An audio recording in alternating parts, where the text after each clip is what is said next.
بسم اللہ الرحمن الرحیم۔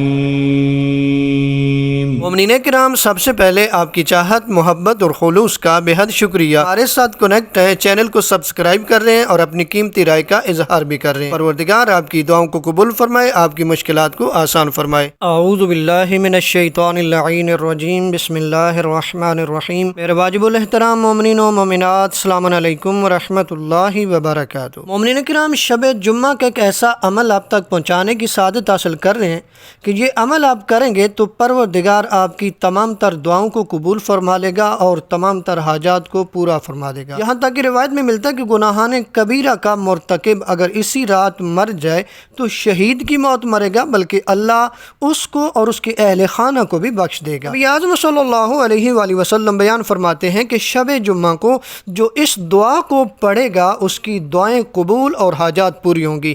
یہاں تک کہ گناہ کبیرہ کا مرتکب اگر اسی رات مر جائے تو شہید کی موت مرے گا، بلکہ اللہ اس کو اور اس کے اہل خانہ کو بھی بخش دے گا۔ یہاں تک ایک روایت میں ملتا ہے کہ سونے سے پہلے پڑھنے والے کے لیے ہر حرف کے بدلے 70,000 فرشتے کہ جن کے چہرے سورج سے زیادہ روشن ہوں گے مقرر فرمائے گا، جو 70,000 مرتبہ اس کی بخشش کی دعا کریں گے اور اس کے لیے نیکیاں لکھیں گے۔ یہ دعا کون سی ہے آپ دیکھ رہے ہیں، اس دعا کو پڑھیے گا۔ بسم اللہ الرحمن الرحیم۔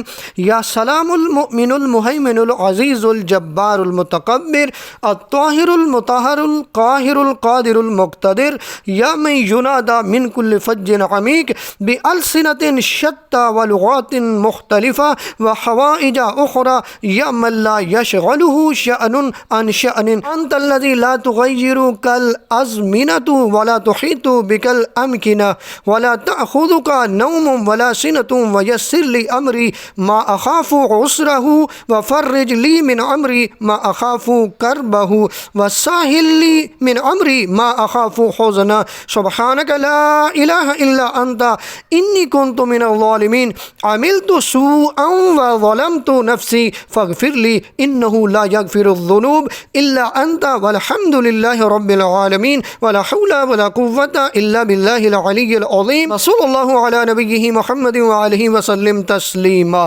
یہ دعا اگر شب جمعہ کو آپ پڑھیں گے تو نبی اعظم فرماتے ہیں آپ کی دعائیں قبول ہوگی، آپ کی حاجات پوری ہوں گی۔